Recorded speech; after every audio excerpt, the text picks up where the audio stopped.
Good morning, everyone. My name is Greg Weimer, and I am the Director of International Students and Scholars here at Colorado State University. And we are kicking off the the fall semester for our spring intake with our Visa Tips workshop, Successfully Navigating the Visa Interview Process.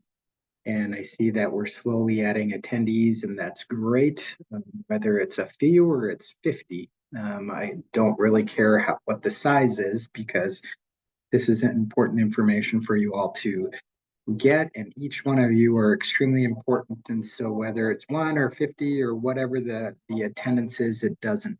So that's great.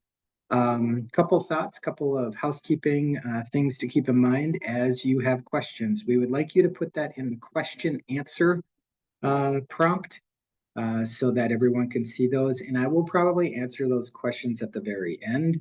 As far as webinar chat, if we need to drop a link in the chat or whatever, that's what we're going to use that for. But for the most part, if you have questions, please type those in the question answers.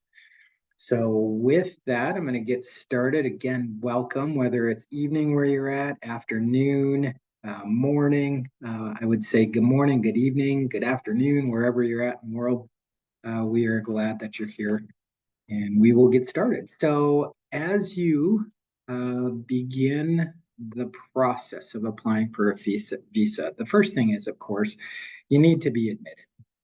And so once you're admitted, you will receive your I-20, which is a certificate of eligibility from Colorado State. And that, or if you're a J1 student that is being sponsored by a government, you would get a DS 2019. But that is what you would need to take to the embassy to show that you've been admitted to Colorado State University. So the first step, you need to pay the SEVIS fee. Now, the SEVIS fee is charged by the US government. A lot of times students ask, why are you charging us this fee? We are not charging you that fee. Our government is charging you that fee. And so it is different from your visa application fee. And so your SEVIS ID number that's listed on your I-20 or your DS 2019, you will use that ID number to pay the fee. So you need to make sure you write your name exactly as it appears on your I-20. If the name on your I-20 does not match your passport, you need to contact our International Admissions Office before paying the SEVIS fee and applying for your visa. Print out, once you've paid that, print out and keep your SEVIS fee receipt, right? The next step, step 2, is to complete the DS-160 form. And the DS-160 form is an online visa application that's available on the U.S. Embassy or Consulate website. You should also pay for the visa application fee if required in advance of your visa appointment. Some consulate officers ask you to pay the fee when you arrive. Some say pay before. So you need to go out to the consulate office or the embassy in your country and find those specific instructions. And you will need to upload an approved photo as part of the application. So print out and keep the DS-160 confirmation page. Okay. And then finally, you need to make your visa appointment at your local embassy or consulate. And that can be difficult. I'm glad that you are kind of listening to this presentation early. As soon as you receive your I-20 or your DS 2019, you need to go out and immediately pay the fee, complete the DS-160 form, and make your visa appointment. There were so many students this last fall semester that waited too long to schedule that, and all of this appointments were filled up. And so it can be tricky to try to find or get a visa up. Did notice that there's a question in the chat. Again, we'll answer these questions at the very end, and so be patient. Hopefully I'll answer some of your questions as we go through this presentation. All right, so what to expect during the visa interview? So first of all, the applicants should know that the visa interviews are conducted in English. They do not last very long. And digital fingerprint scans are usually taken during the visa interview process. So if you're getting your fingerprint scanned, don't be nervous about that.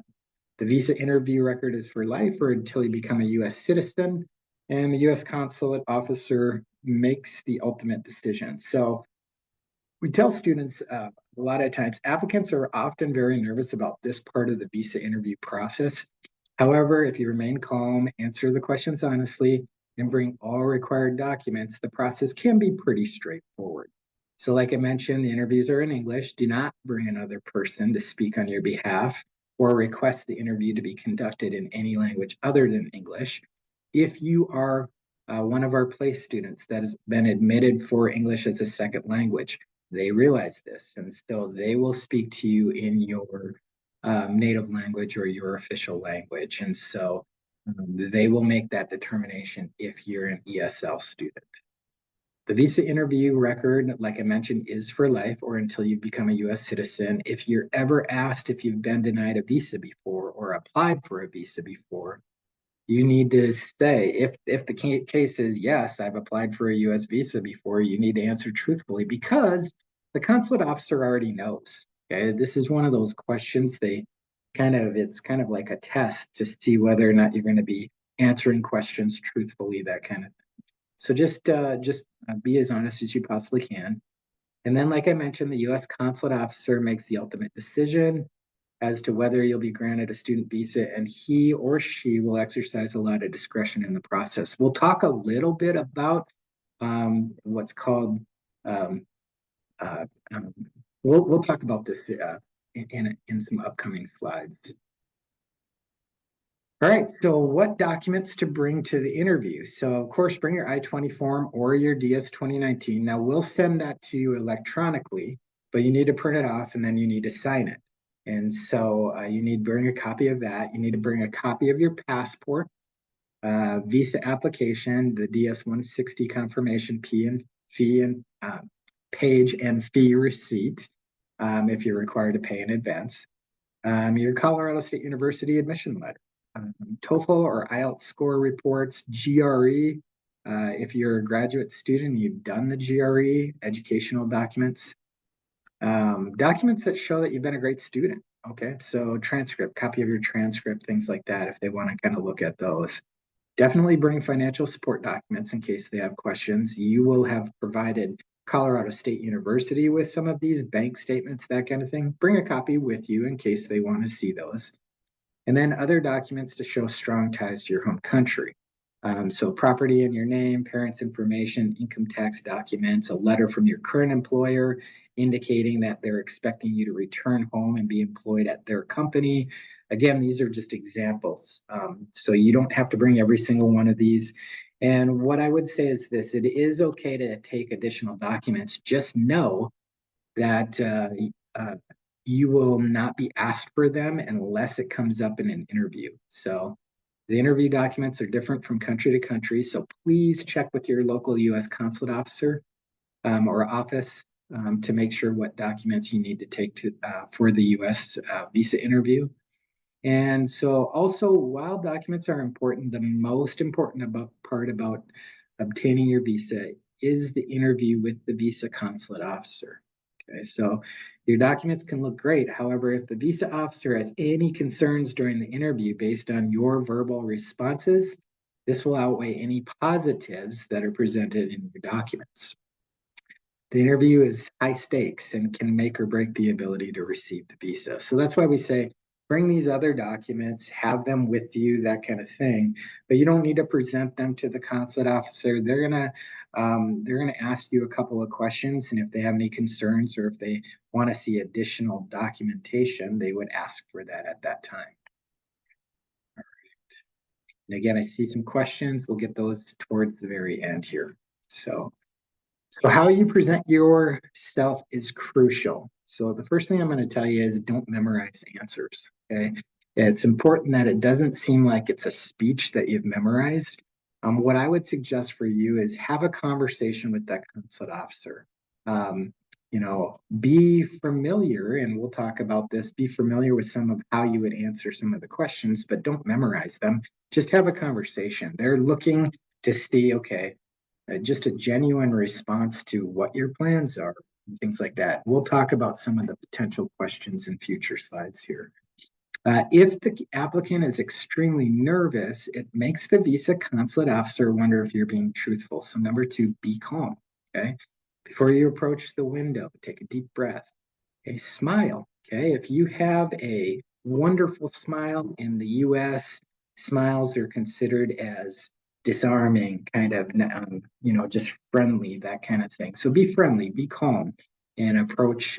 I know it's easy for me to say because I'm not going through the visa interview, but that's maybe one of the best pieces of advice that we can give you. Number three, be respectful. Okay, say yes, sir, no, sir, yes, ma'am, no, ma'am. So if they ask you questions, if they kind of get a feel like you're giving them attitude, that's not good. So just be respectful. Answer things as politely as you can. Answer truthfully. As I mentioned before, if you're caught in a lie, it's an immediate grounds for denial, and then later attempts to apply for a visa will be impacted negatively as well because they'll put notes in their computer. Not suggesting that our international students are not honest. I'm just telling you, if you're tempted to not answer truthfully, just don't. Just answer truthfully. And then number five, be confident. Okay. You've been admitted to a tier one, R1, Research One, Division One university. You've been admitted to Colorado State University. You're a solid student. You belong in that interview, and basically you have been admitted. And so just be confident, not overconfident, but confident.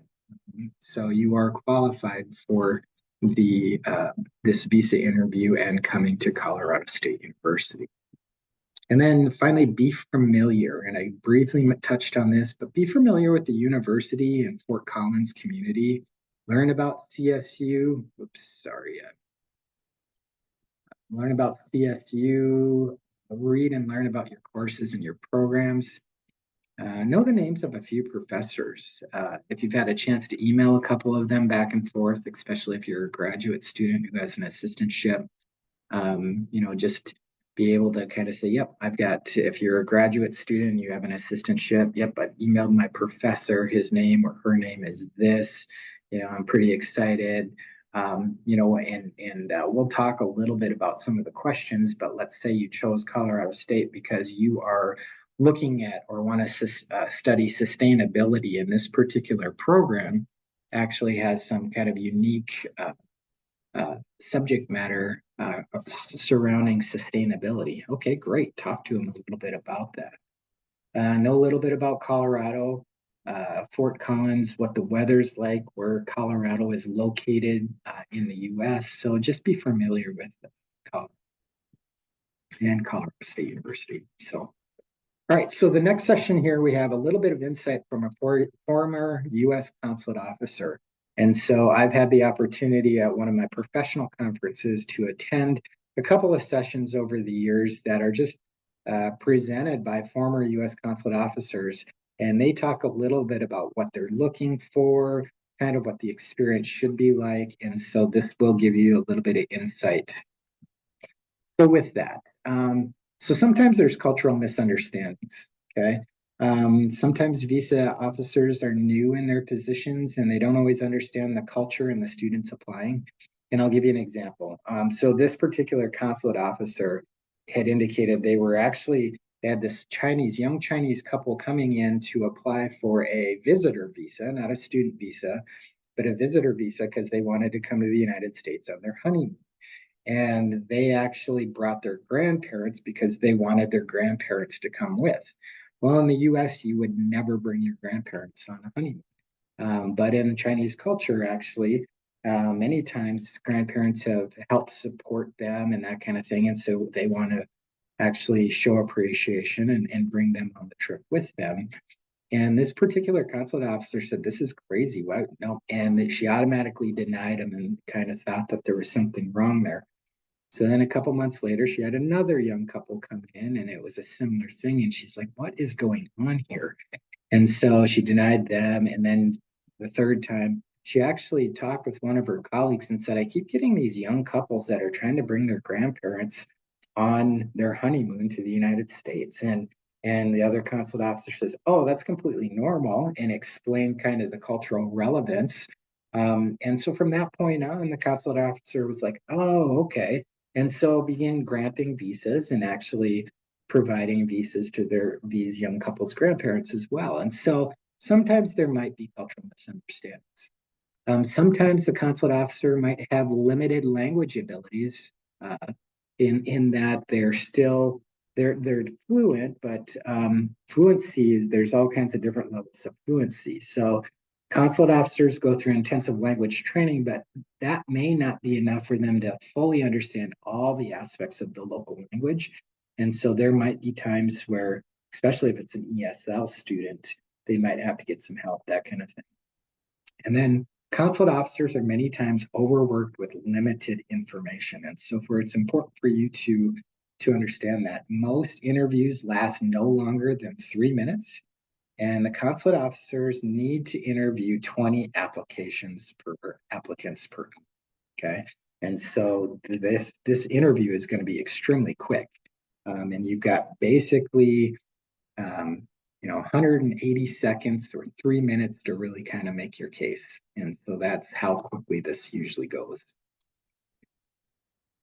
All right, with consulate officers, decisions are final. So I mentioned before, consulate officers make the decision, and when it's made, it cannot be overturned, even by the officer's supervisor. It's called the doctrine of consular non-reviewability. So if you are denied, no one can overturn that. There's no one above them. This is the person that's going to be making the decision, and they're in front of you.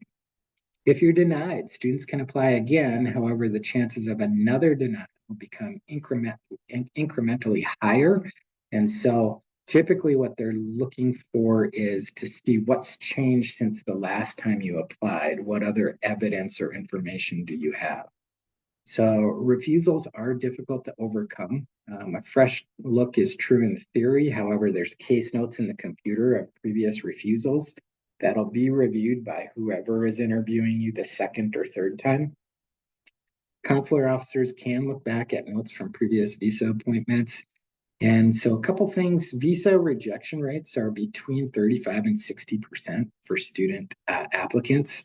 So that's a pretty high percentage. And so just understand that is, if you're denied, it does happen, and it happens quite often. And it's not always something that you did wrong. It's just, that's kind of the fact of the matter. And then we would encourage you to try to get the reason you were denied in writing. Typically, they're going to hand you a sheet that, I'll talk a little bit about that. It's a 214B. And that'll just give you a paragraph of basics and why you were denied. But you can ask them, is there anything specific or any reason why you denied me? But just know that they don't have to answer you. They can just say, no, read the sheet. Or they might say, oh, yeah, well, I was questioning this. So if you can come back and reapply and show me stronger evidence in this area, that would be great. And so there are times where they'll have that conversation with you. Sometimes they won't. Do not engage in a consular officer in an argument. That is not going to help you. So just politely say, hey, is there any kind of insight you can give me? And if they say nope, say, okay, thank you. And, you have the option to apply again if you want to. Okay. So I briefly mentioned INA 214B, and this covers everything. So it's an extremely broad statute, and consulate officers can refuse for anything. And consulate officers are considered by the State Department as human lie detectors. So if they feel something is off, they can use 214B and not give any reason for the denial. So it's again why you want to come across as genuine and just straightforward, that kind of thing. We tell you this is exactly why it's important to be honest, genuine in who you are. So we mentioned before, they have notes from previous interviews. So if anything does not match, they will deny. And when I say anything, I'll give you an example. I had a former boss that was a U.S. consulate officer, visa officer in Mexico City. And when they were actually applying for students were applying for visas, sometimes they would make the decisions based on the color of their socks. And you think, well, that's weird. Well, what their thought process behind that was there was a suit rental place that was right around the corner from the embassy. So if a student came in with a dark suit with white socks, they would think, okay, this student has rented their suit. Whereas if they came in with a dark suit with dark socks, they would say, okay, this person probably has the financial means to be able to afford school because they actually own their own suit. Um, Strange, I know, weird. I think it's kind of interesting that that was the approach that they took. But again, when it says consulate officer can refuse the visa, granting the visa for anything, that is truly the case. And the thing is that sometimes you'll go in, and I've told students this too. Um, let's say the consulate officer is going to the embassy that morning and they bought a cup of coffee and they're driving to work and they accidentally spilled coffee on their shirt. All right, it's going to be a bad day for visa applicants because if that visa officer is in a bad mood or that consulate officer is in a bad mood, so sometimes it's nothing you did, it's just the circumstances surrounding the day. And so you need to kind of understand that as well. So do your best. And that's we're giving you advice on kind of how to prepare for it. But there's some things that you just literally can't compare or prepare for. All right, so sometimes your visa, they will actually say you're not denied, but it needs to go under administrative processing. So administrative processing of a visa is not a denial. It is, they need to do more research. And they need to take more time to review your application or something needs to be corrected. Maybe there's a wrong birth date that doesn't match with what's on your I-20 and what's in your passport. And so they need to resolve that, something like that. It does cover everything as well. It's called 221G. And again, it could be a number of things, including a background check because a flag was raised during the interview. Documentary things need to be resolved, program start date, birth date, things like that. Like I mentioned, program of study could need review, especially for those programs that are on a list for national safety. So for example, if you're coming over for flight school, and you want to be a pilot, that every single time is going to go through administrative processing where they're going to do an extreme background check on you. It's just going to be how it works. So that can take some time, can take 2 weeks to 4 weeks. Sometimes it can be resolved in 24 or 48 hours if they get new documentation from the school, if a program start date needs to be adjusted, things like that. So it can vary, but administrative processing can cause delays and can cause students to not be able to attend the semester that they were hoping to at times. But keep in mind, it doesn't mean that you're denied. It just means they need to do more research or resolve something.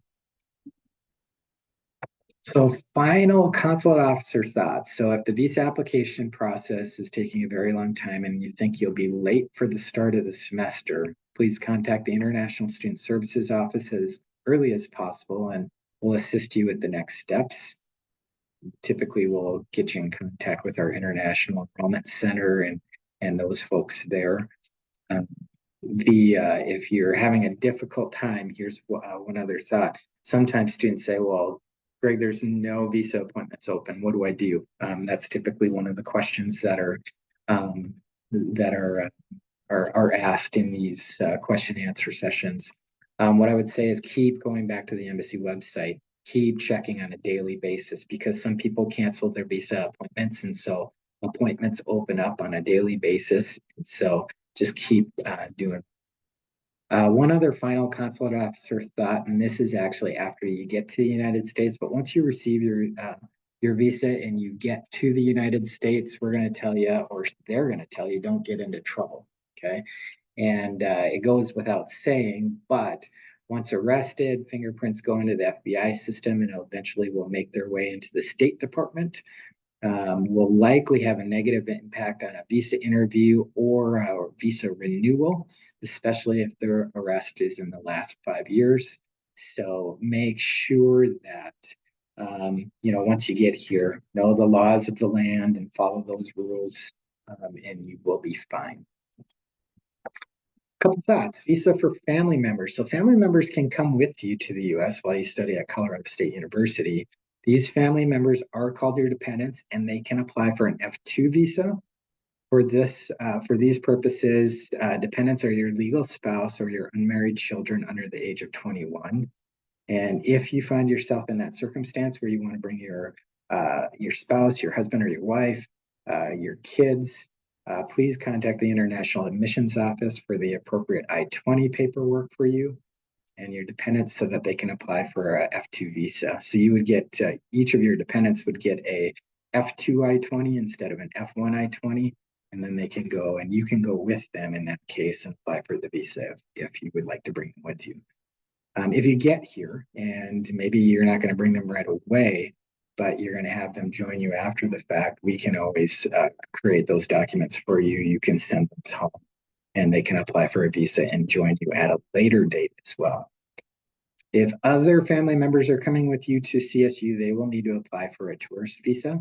And we have that happen from time to time where maybe mom or dad wants to travel with their son or daughter to see Colorado State University and where they will be studying over the next couple of years. And so definitely they would want to apply for a B1, B2 visitor visa. Okay.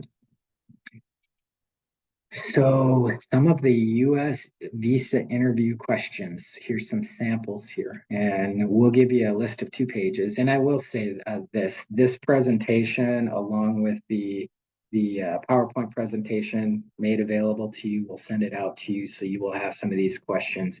Again, prepare for the questions that you might be asked. And like I told you, 3 minutes is probably the tops that they're going to spend with you. So are they going to ask you all of these questions? Absolutely not. Might they ask you 1 or 2? Maybe. And so we're going to tell you kind of prepare for that. Don't go through and memorize each answer, but just know be familiar with the questions that they could ask you, how you might respond to that, and then have a conversation, genuine conversation like I'm having with you right now. Okay. So why did you select to study in the US? That might be a question that they ask you. What institutions did you apply? Did you only apply to Colorado State or did you apply to several institutions? Why did you select Colorado State University to go to? It's interesting. A lot of times I'll get students that say, Greg, can you give me an answer on why I selected Colorado State University? And I just kind of smile and turn the question back and say, no, let me ask this question. Why did you select Colorado State University? Okay. Was it because, you are coming from India and you looked on our website and you see that we have a healthy Indian student population? Was it because we had your major and there was something fascinating about that major that you were interested in? Was it that you had a brother or sister that's going to Colorado State University? Was it because you're from Nepal and you love the mountains and you know that being close to the mountains is going to help you feel like home, similar to being at home, that kind of thing? And so, again, you all have made a decision to attend Colorado State University. You know why you made that decision. And so just be able to respond to them on why you made that decision. Is this your first time going to the US? Tell me more about the institution that you selected. Tell me more what you know about Colorado State University. And they don't want you to tell them this. They don't want to say, well, Colorado State University was established in the 1800s, and they have about 33,000 students here, of which 1,500 are international students. They have 108 different majors. They don't want to hear that. They don't want to hear they don't want to hear facts about the institution. Okay, that's just going to turn them off. And so if they say, tell me more about the institution that you selected.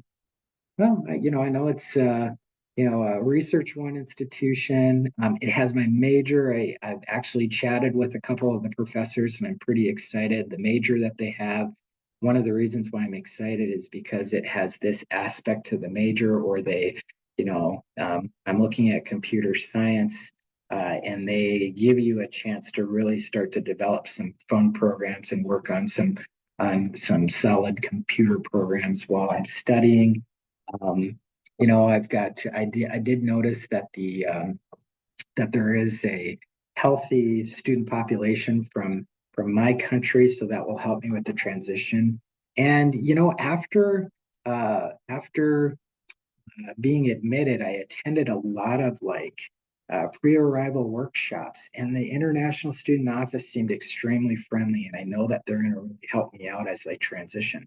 Things like that, okay, that are just you're having a conversation and you're telling them, so this is what I know, and so that will go a lot farther than just spitting out facts or just reciting facts. Did you do the TOEFL, GRE, IELTS? What were the scores? What are your summer vacation plans? Will you return home for the summer? Some students get caught up on this because they're like, okay, should I say I'm going home? Should I say I'm not going home? What's the best answer? And I would say the best answer is, what are your summer vacation plans? Okay. If you are like, okay, I have enough money to be able to attend uh, Colorado State University 4 years, I cannot afford going back and forth to home, then it's quite all right to say, my summer vacation plans, I think I'm probably going to stick around Colorado State. I might take a class or two. I know I can work on campus during the summer, so I'll probably work on campus. Now, they're going to look at your finances and go, okay, this student just told me that they're going to fly back and forth every summer, and they barely have enough to cover the cost of 1 year. I'm not sure if this student's being truthful, but maybe you've shown more than enough funds and you say, well, I think I'm planning on coming back and forth and coming home for the summer. And they look at it and go, okay, this student's bank statement, they have 150,000, the equivalent of 150,000 in 1 year is, 54,000 on the I-20. Okay, this student can probably afford flying back and forth. So, oh, that makes sense. So maybe they're going to go. So that might be a good answer for you. But again, this is not a trick question. It's depending on what your circumstances are, just answer truthfully, and that's completely fine. Who's paying for your education? What does your sponsor do for a living? Where does your sponsor work? Currently, what do you do? So they might ask that question. Typically, if you're an undergrad student, they're not going to ask that question. But if you're a graduate student that's returning to higher ed for a master's or a PhD, they might ask you currently, what do you do? So, and then a few more. If you're currently working, why are you leaving the current job? If you're helping your father's business or family business, what will your father or family do for the 4 years while you're gone? Who do you have in the US? Do you have friends and family? Here again, students get conflicted about how they answer this question. If the answer is no, I don't have any friends or family in the US, okay, tell them, yep, I don't have any friends or family. Some people think, or some students think, well, if I tell them I have a brother in California, they're going to deny me because they're going to think that I'm trying to immigrate. No, that's not how it works, okay? Do you have friends and family in the US? Yeah, I do. I have an uncle that lives in New York City. So he'd be there in case of an emergency, but that's all I have. Or, yeah, I have a few friends that went to my school when I was in high school, in secondary school. And one of them's attending Colorado State. I've got a few around the US as well.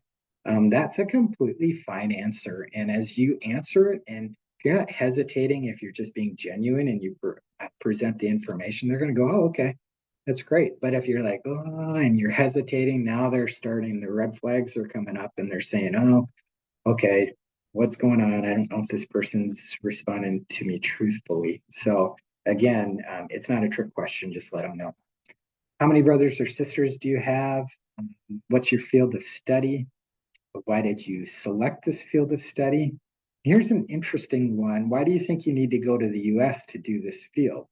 There are many courses and programs in your country. Why do you need to go to the US? And so um, that's a lot of times students will say, well, what should I say about that? Well, you can say, I have had a goal to go study in the US, and this particular institution, Colorado State University, has my field in its kind of unique to what I could get in my home country, and here's why. And so that's why I want to go and study at Colorado State in this particular program. That's a basic answer there. What are you planning on doing after graduation? Um, that one's kind of pretty straightforward as well. You can say I do know that my visa category allows me to work for one academic or for 1 year after I graduate, but I plan on returning home, making an impact in my home country. That would be a sufficient answer. And then, are you planning to work during your 4 year period? Again, students a lot of times they're like, no, I'm not going to work because they know that they need a special work permit or that. I think you can say if they ask that, well, yeah, I'm going there to be a student, but I believe that I can work on campus 20 hours per week, so that might help me to be able to afford grabbing a pizza with my friends or doing something like that, or maybe helping to pay for my books or what have you. So I do plan on working there, but my intent is to be a student and earn my degree there. Um, and then what will you do if your visa is rejected? And this is a good one. You can say, well, I'll apply again, but maybe you've applied to a different country. You can say, well, I've also applied to Canada, or I've applied to the UK, or I've applied to China, or wherever. And so the US is my first choice. But if I don't get my visa, then I might result to Plan B or Plan C, depending on how this all works out. So showing them that you have another plan, that's not always a bad thing either, or at least you have a plan in your mind. Okay. So those, I'm going to jump back real quick. So these are some of the sample interview questions. I would encourage you to go through these and just think through how you would answer each one of these. And then once you've received your visa, we want to inform you that you're not quite done. Okay. So immigration officers can still refuse entry at the border if they have reason to question the legitimacy of a student's travel documents, or if the traveler cannot adequately answer questions about the purpose of travel. And I'll give you an example. Okay, so I had a student that at a former university that was coming as a graduate assistant, coming for a master's in exercise science, and he was going to be a graduate assistantship and assistant football coach as part of that, a graduate assistantship. And so when they asked him, why are you coming to the U.S., and he presented his immigration documents, his I-20 and his visa, he said, well, I'm coming to coach football, or to be a football coach. And they rejected him at the border because that's not why he was coming. He was coming to be a student. And yes, while he was a student, he was going to be a football coach, but he answered incorrectly. And so as a result, it was a very expensive round trip back home. And then and then we kind of asked him questions. Well, what'd you say? That kind of thing. And it's like, no, you can't tell them that you're coming to be employed as a football coach. You're coming to be a student. And while you're here, you have a graduate assistantship that's going to allow you to coach football. Okay. The other thing in the PieNews.com, Indians denied entry to the United States and deported. You can click on this link when you get this interview, but over the past couple of years, even after Indian students have been granted the visa, there's times where they've immediately been deported because either they, for whatever reason. And so you want to, you can read through it and that article, the Pine News. But even though students have successfully received their visa, U.S. Customs and Border Protection processes all individuals pursuant to immigration law and reviews available evidence at the time of admission. In all cases, the burden of proof rests on the applicant to demonstrate his or her admissibility. You need to make sure that you're prepared to answer questions upon entry and that these answers are consistent with being a student in the U.S. You should also carry financial proof that you can attend school. Students must be clear and be able to speak about the purpose of their trip, as well as provide requested evidence of financial support if asked. And in this news article, 21 students 2 years ago were denied entry to the United States. as they were attempting to enter their first time. So again, you just want to be prepared for that as you go through immigration. As with any presentation, we want to give you the resources that we got a lot of this information from. So travel.state.gov, there's a lot of content and information you can actually get just from our government website. So if you want to do further research, you can definitely do that. And with that, open it up for questions. And I see we have several in the chat and several in the webinar, or excuse me, in the question and answer section. So I'll start with the question and answer section. In terms of proving my intent to return home to my home country after my studies, my strongest tie is my elderly mother who I need to care for. What kind of documentation would be helpful to present during the F1 visa interview to support this? Would something like a letter from her doctor or legal documents about my responsibilities be necessary or recommended? It's a great question. What I would say is that a letter from her doctor might not hurt. And what I would say is this. If you're saying that that's one of the, or showing one of the strongest ties to your country is your elderly mom, you also need to be prepared, if that's what you say, to they'll say, well, what's your mom going to do when you are gone? Or when you're gone for the next 2 years or 3 years or 5 years or however long you're going to be studying, you need to have an answer for that as well. But having a letter from her doctor or legal documents, that's completely fine. They might not ask that, but if you have those, you can say, well, I am planning on returning home because my mom is getting older and I need to take care of her upon completion of my studies. The next question they might follow up with, at least if I was a consulate officer, well, what's your mom going to do while you're over in the United States? So you need to have an answer for that too. But letter from doctor would be good. So that wouldn't be bad.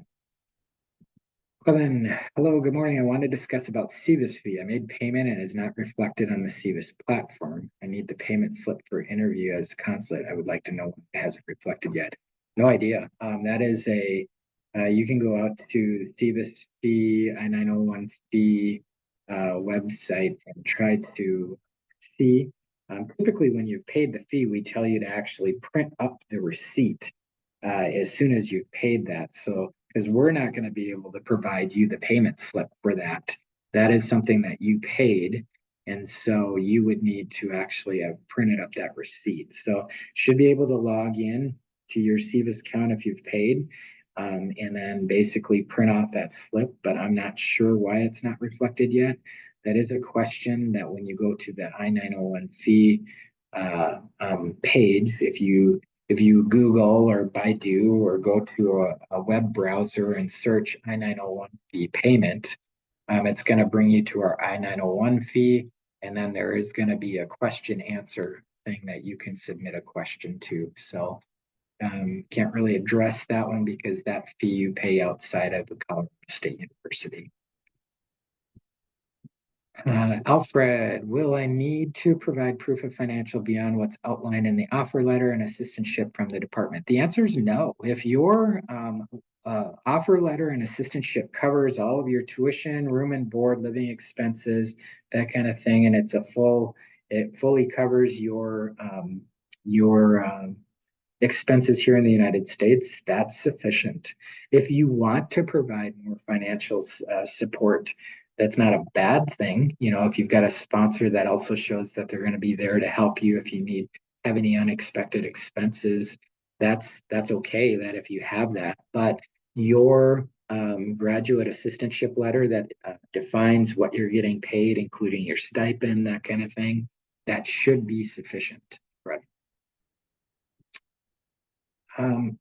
For what field Colorado is famous? Is it the research and medical field or automotive? It's a great question. We're a STEM university, so science, technology, engineering, and mathematics. We have all kinds of different other majors. We are a comprehensive university here in the United States. I don't know if one is more famous or remarkable over the other. And so I'm not sure if you'll ever be asked that question, but we are well known because of our STEM degrees. So science, technology, engineering, mathematics, science degrees, those kind of things. So, and then let's see here. Thank you for your answer to the early question. You are welcome. I have my I-20, which shows that I'll be funding part of my expenses, and the major will be covered by my family. You mentioned an affidavit of support in an earlier session I saw recorded.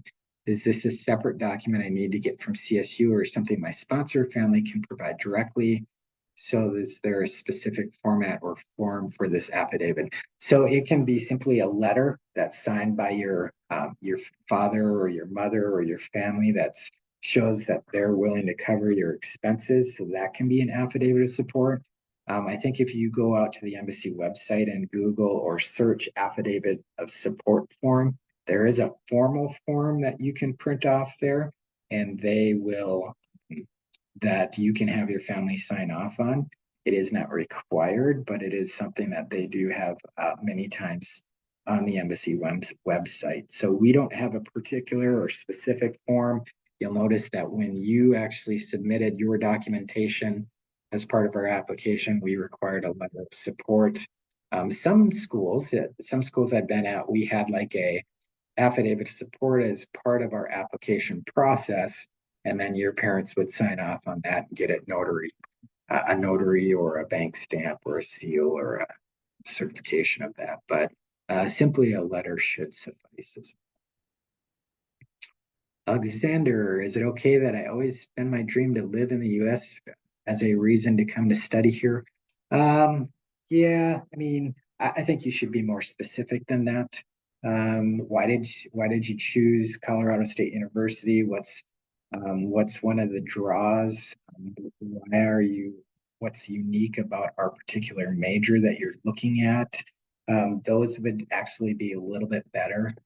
Just a general statement that it's always been your dream to live in the U.S. That's I think you want to be more specific than that.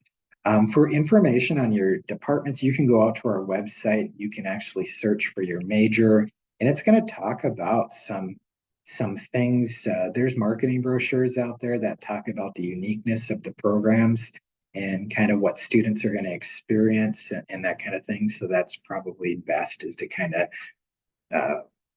make it a little bit more specific than that, Alexander. Clevin, I have a question about the few questions Customs Border Patrol will ask me once I arrive in the U.S. Want to be sure so I can know exactly how to respond to them. So we're not going to give you actually answers to all of these questions.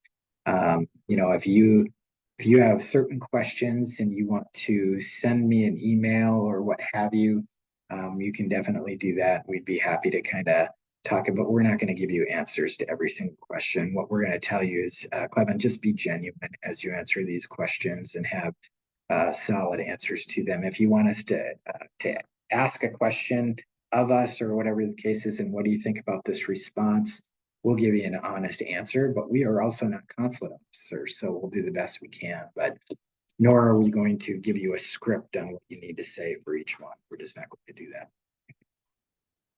Let's see here. Good morning. I'm fall 2024 applicant. However, I was unable to attend this semester due to not receiving my I-20 in time. Therefore, I had to enroll for the spring semester 2025, submitted my documents, but was told that they were in the wrong format. However, due to an emergency and personal reasons, my sponsors are unable to support funding the upcoming semester for me. Is there a possibility that both individuals can be removed from my form and replaced? The short answer is yes, and you would need to contact our International Enrollment Center, probably Zach or Melora, if you've been communicating with them. Say, hey, I want to replace my sponsors. Here's new financial, new letters of support, that kind of thing. You can do that. That's fine. All right. Then I have an approved I-140 immigration petition from a Colorado-based company back in 2021, but I haven't received any visa appointment for it. Mentioned petition on my DS-160 form as required. Could this petition raise concerns about my intent to return to my home country during my F1 visa? If so, how should I address this during the interview to avoid potential issues? That's a great question. Probably a complicated question. Um, you know, Immigration application, I-140, so basically for permanent residency by a Colorado-based company back in 2021. It could have an impact if they've asked if you've applied for, any benefits or applied to become a permanent resident. You're going to have to answer truthfully because they're going to know it. Could it? Possibly. They might ask, so what's changed? Why are you going as a student versus going for as part of or to join this Colorado-based company? And you can just say, well, they withdrew my offer, and so I'm looking to do more education, whatever the case might be. But it could be a potential issue, but I don't really have any advice on how to avoid it. Just say, hey, plans have changed and we've got different goals now. And I do realize that I need to return back after I get my visa. And so that's my plan. And I think you can be straightforward like that. And then it says you've worked in the States for a few years, came back to my home country in 2010, earlier career days. That's great too. It shows actually, and you can tell them, I've worked in the United States before, and I've always returned back to my home country. I've got family here. Back in 2010, I came back after working in the United States for a few years, and so my intent is to return after completing my master's or my PhD, that kind of thing. And they'll be able to see that you return back, so that's great evidence to kind of address if it becomes an issue. Um, oh, so Shruleka, good morning, sir. Can we know about Colorado in your words about the place it's famous in it and for the weather? So yeah, a little bit of background on myself. I grew up in the upper Midwest, where lived in Minnesota, North Dakota, South Dakota for about 45 years. Recently joined Colorado State University about 2 years ago. Been in the field for 27 years, working with international students at various institutions. So I'm not new to the role, but I'm new to Colorado and I'm new to Colorado State. And so, in my words, Colorado, it's beautiful. Okay. There's mountains. As far as what it's famous for, I don't know. Um, I don't know what it's famous for per se, but the weather is absolutely fantastic. Now, granted, I'm from Minnesota, okay? And so Minnesota, the winters are freezing cold. I mean, like 0 degrees, 20 degrees below 0 Fahrenheit. Cold, cold, cold. So I get here, and the winters on average are like 40 degrees Fahrenheit. You'll have to do the conversion. I'm not sure what that converts to Celsius. But for me, I'm like, the winters are fantastic. It's warmer. And you're coming from a warm weather climate, 40 degrees Fahrenheit is chilly. It's cold. But for me, I was like, oh, this is great. I can wear shorts. Not really, but I can walk around without a jacket, things like that. And so, it's just a beautiful place. The people are friendly. The mountains are beautiful. Fort Collins is a biking community and outdoors community. So there's a lot of activity that you can get. The transportation system in Fort Collins is wonderful. If you don't have a car, there's a public bus system that will get you where you need to go. So Fort Collins is just absolutely beautiful, and you can see it on the. This is a picture of looking at our administration building, the president's office on the Oval, and these trees in fall are stunning, and so it's just beautiful. There's 4 seasons: fall, winter, spring, and summer, and you get to experience all of those. And yeah, so it's just skies are uh, blue and that kind of thing. What Colorado is famous for, I'm not sure, but that would be my summary of my experience out here in Colorado. It's been great. So I see there's a couple questions in the webinar chat. Let's see here. Schedule an appointment. So please give me some tips for the interview. We did that during this actual session. So hopefully, Umar, you were taking notes. So hopefully that'll be helpful. Um, And again, the recording will be available. We'll post it on our website. I'm not sure, Bronwyn, can you post the link in the chat in terms of where we post Not like our sure webinars? I'm not sure where it's going to be, but Nick emails it out. Okay, so Nick he'll email out that link. Is that what the case is typically? Probably not the video. Yes. I'm not sure if he emails out the direct video link or the link to where all of the videos will be archived, but it will go out to everyone. Okay, great. So Umar, you will get not only a link or a direct video of this, but the PowerPoint is also sent out to you all as well so that you can look through it. So any other questions?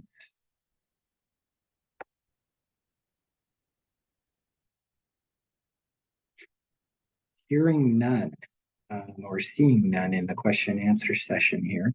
If you have specific questions on the visa, I'm going to do this, and I do this typically for our students who are in attendance. I will type out and .edu. If you, oops, that's wrong. Greg.Weimer, hello, state with an e.edu. If you needed to email a question or whatever, I'd be happy to respond. And Tarakul, how recent should my financial documents, such as bank statements or affidavits, be for the visa interview? Is there a timeline that consulate typically requires? Typically, they want to see within 6 months, usually. So if it's longer than 6 months, they might ask you for more recent. But as long as it's been your financial documents are within 6 months, you should be okay. And with that, I want to thank you for attending. Thanks for coming. And if you have other particular questions, again, feel free to email me. But keep your eye out. Nick will continue to send out emails. We will have another workshop that is coming up here. I don't know the date, but it will be. We've got off-campus housing workshop. We have a on-campus housing workshop. We also have meet the ISSS staff and preparing for your arrival. So we have some various workshops here that we will continue to present. Our goal through this workshop series is not only to pre-arrival series, it's not only to provide you with just quality information that's going to help prepare you for every step of the way, but even with the meet the ISSS staff, it's simply just to see our smiling faces, right? So that you actually start to recognize the people that are going to be there greeting you either at the airport or at orientation or when you come to the International Student and Scholar Services Office. We are definitely here to help you every step of the way. So with that, have a wonderful afternoon and or evening or morning, depending on where you're at. And we look forward to seeing you at a future workshop. So have a great day. Just a note, I put it in the chat, but the next session is actually, I put the wrong date. It's Tuesday, October 15th, not the 8th. That's today. October Next week. 15th, and it's for on-campus housing. So if you were wanting to live in one of the CSU apartments or a dorm, it's a great session for that. And I highly recommend people attend because there's really great questions that will be answered and information provided. Awesome. Thanks for that, brother. All right. Have a wonderful evening all or afternoon. Take care.